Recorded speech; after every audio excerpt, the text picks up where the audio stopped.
Relationships are where we learn the most about ourselves, but when conflict takes over, it's easy to get stuck in patterns that pull us away from who we love.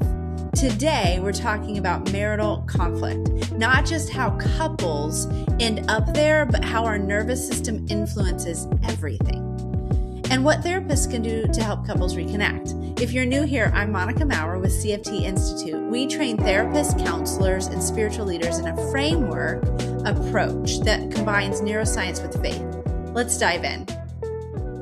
So, Alyssa, it's good to be with you again. I love having these conversations with you. And you and I are both marital therapists. So we know a little bit about marital conflict and what it looks like in the therapy room. And it can get pretty messy. I mean, I know I've sat in several sessions, I think one even just yesterday, where I was like, oh my goodness, this is so tense. How do I get out of the room? But it's, as marital therapists, we dive into those spaces with couples because we want to help them. It's tense. It's intense. And if it's intense for us to observe, how much more intense is it for them when they're sitting in that, we're in that yeah, space. You're exactly right. And I often think if this is the way it looks in our office, which may not be an actual real representation of how it looks at home, how much worse can the pattern be when it's just the two of them behind closed doors? Right. That is so true. I know when things escalate, you're like, wow, this can get really intense at home. And I mean, we both grew up in families where parents, had conflict. My marriage hasn't been exactly an easy marriage either, right? So, I mean, I know this drill, like this is a part of our experience as humans. I was telling a couple yesterday, there's two of you in this, right? And when you bring a third party in to observe, it really is so helpful because we can't see ourselves and we're always going to go with our narrative, right? Because it's our narrative. It's what we think. It's what we believe. It's the lens that we see life through. But is that lens accurate? And I think that's really the crux of marital conflict, is that we go into these conflicting arguments, these dynamics with the person that we are married to, that we've chosen to spend our life and we've committed to. And we can't see clearly what's happening, but we feel hurt. We see from our lens and we feel like we need to defend ourselves. Yeah, absolutely. I'll often describe it, Monica, to couples as, I want you to imagine that, I'm sitting on my side of the room and we're both describing the room to each other. And I'm just convinced, no, I can see this painting on the wall and this is what it looks like. And how can you not see my perspective? But you're sitting on your side of the room and you see a very different angle than I do. And so you're stuck in your perspective. And as a therapist, we get to step in and help bring them together. Because at the end of the day, marital conflict is not about having a disagreement. We can disagree, but are we putting the relationship above the disagreement or vice versa? And I think when the disagreement, whatever we're having a fight about, becomes the focal point, we end up on opposite sides of the room describing the lens in which we're viewing things from. And it's really hard to see the other person's perspective. And we get stuck in these patterns versus coming together as a team, putting the relationship above the problem and trying to look at each other's perspectives together. And so as a therapist, we get to help them do that, to come together as a team and see each other's perspectives. Which is such an honor. And so when we consider that, hey, this couple is coming into this space and talking vulnerably about their dynamic, the things that are coming up in their relationships, which are oftentimes very painful, very vulnerable. This is the place where I have given my spirit, soul, body. I've given my entire being to this person. So when the pain comes in, it can be super painful, right? Attachment pain is the worst pain the brain knows. Super painful to be in a conflict, to view my person as not my person, to view my person as an other instead of an us. super painful. And so to have a couple come into our rooms as marital therapists is an honor. And we're supposed to be treating this, right? And so let's talk a little bit now about what does it look like to identify a couple who's not just in a disagreement, but is in a conflict, is in a pattern of attachment injury with one another, where there's conflict, they can't get on the same page. We call them Yeah. gridlock issues in Gottman therapy. You know, they're in this pattern of communicating that's Yeah. damaging, you know. And what are we supposed to do? What's our goal as marital Yeah. therapists, right? Yeah, I mean, just from looking at it through an attachment lens and through emotionally focused therapy, we're always looking at the cycle that they're in, right? What is the attachment pattern that is coming up in each of them? Where are they getting stuck in the disagreement that then leaves them in this stuck cycle every single time? And I'll often say to them, you know, regardless of what the disagreement is about, do you guys find that you do the same dance every single time? It's like a script appears and we both play our roles. We fall into just this pattern, this rhythm that it's like, why are we back here again? And then for me, part of it is breaking down, okay, where are those stuck points, right? And helping them get down to the Yeah, underlying it's like, issues. right. I hear you. It's this idea of organizing Yeah. the concepts, right? And this idea that it's Mhm. chaos, right? They come into the office, it's chaos. They can't see clearly. They only know what it feels like emotionally, what it feels like in their body when their person is on a different Yeah. page than them and is hurting them rather than being their partner. And then we get to come alongside them and look at it through an EFT or a Gottman or Mhm. whatever lens that we're trained in. And we see that oftentimes we're recreating our family of origin and the way our parents had their arguments. And how we attach to our parents is oftentimes how we attach to our Mhm. spouse. So if we had secure attachment with our parents, then we're more likely to have that security with our spouse. But if we have Mhm. anxious, avoidant, or ambivalent attachment styles, then we're going to show up in that relationship. And most often, when we have anxious attachment, we choose someone with Yeah. avoidant attachment to marry. And that creates that cycle, which we both know is the most Yeah. normalized cycle in American culture, at least, right? That you have an anxious female and an Yeah. avoidant male in heterosexual marriage, right? That this is how this happens. And so then there's this pain where she's approaching, let's talk, let's talk, let's talk. And he's avoiding. And then that cycle just continues and continues and continues. Super, super painful. And as therapists, we're trying to come in and identify it and then help them lead them back to a Yeah. repair cycle where they can actually earn that security Yeah. with one another. Absolutely. Yeah. And I think in addition to that, one of the first things that I also assess for up front is their level of connection. Because my experience, Monica, has been that people wait far too long to get into therapy. And so they are so deep in this rut, this cycle that they've been in, that it has led to so much disconnection between the two of them. And so being able to check in and find out, where are we at, you know, when things are good? Are we connected? Do we have healthy attachment even in those moments? Because in my opinion, in order to repair, we also have to have connection piece. We have to start building up that sense of belonging, bringing joy back into the relationship, and building up some of that joy strength before we can really start to repair a lot of it. Well, you're dabbling into the next part of our conversation, right? And that is, how do we apply the life model to marital Yeah. conflict? We know from an evidence based EFT, a Gottman lens, some of these major uh, training organizations have given us the research on how to do this. But I think you and I have been delving into the life model and how to apply Mm-hmm. that with couples? And you mentioned joy just now. You mentioned making relationships bigger than problems just at the beginning of the episode.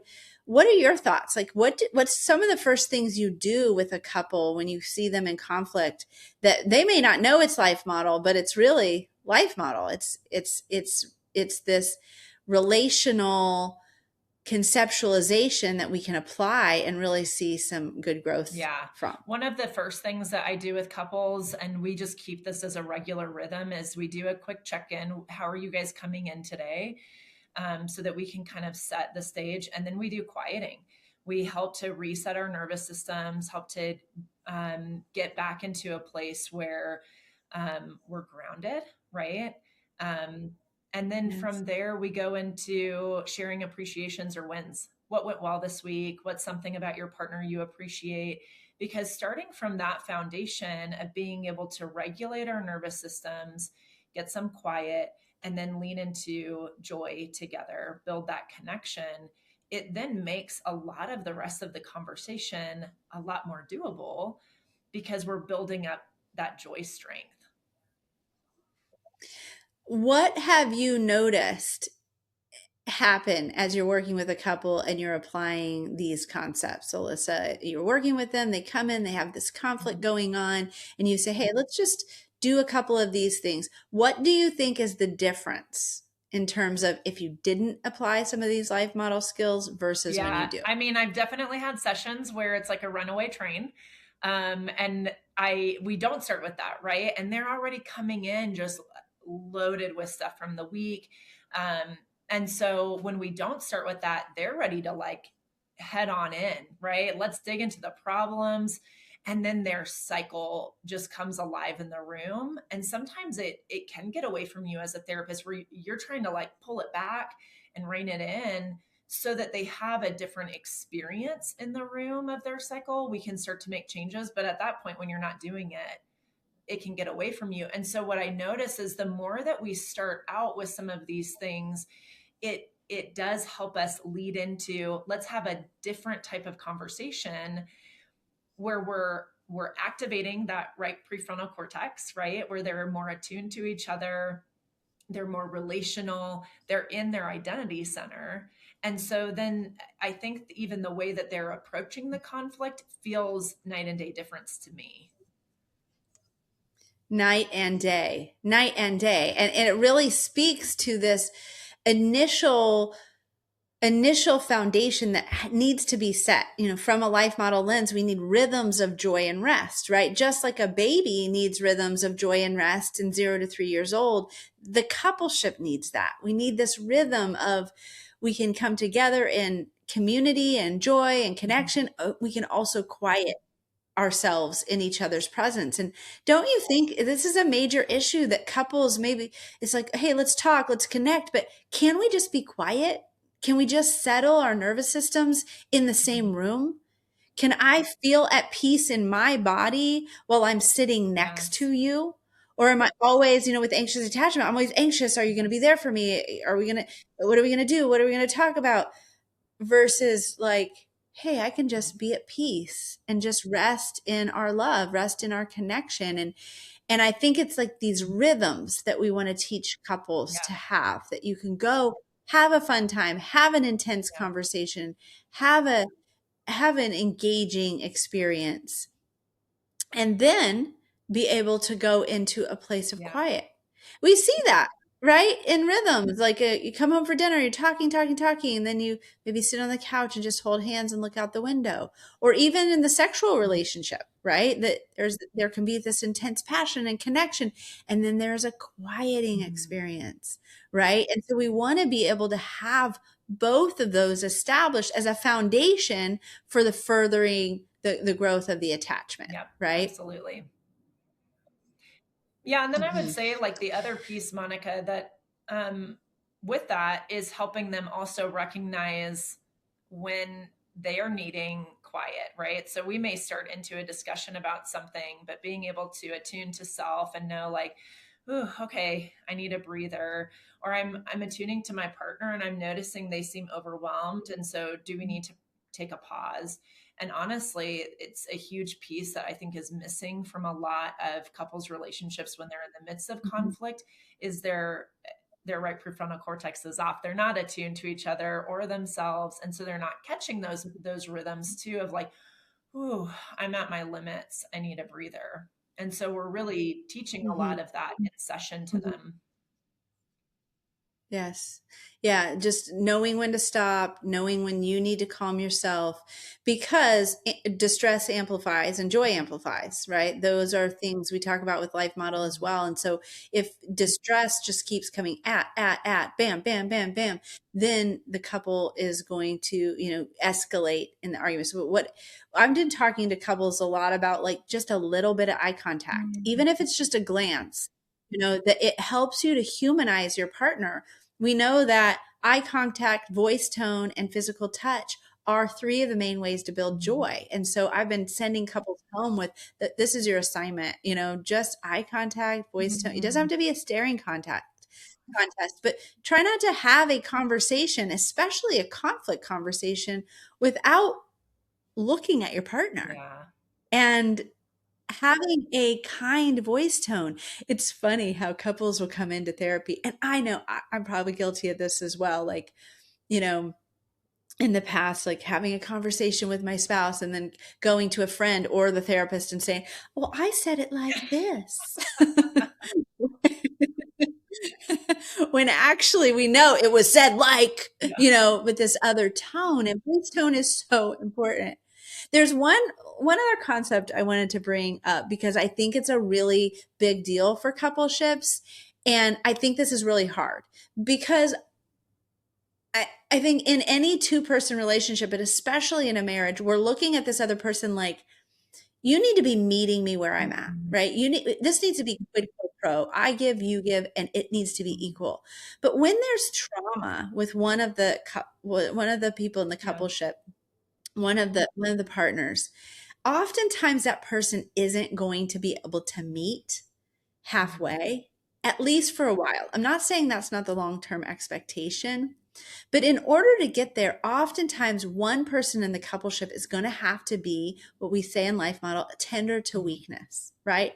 Does not mean we're codependent. It does not mean we give in when something is Mhm. unhealthy. What it means is we don't become an enemy of someone who's Mhm. struggling, and that we are tender. We say in Life Model, tenderness to weakness is always Mhm. the rule. Doesn't mean I might not have a boundary when somebody is Mhm. unhealthy, but what it means is I'm not going to go into enemy mode and hate Mhm. them or speak in an enemy type of way to them.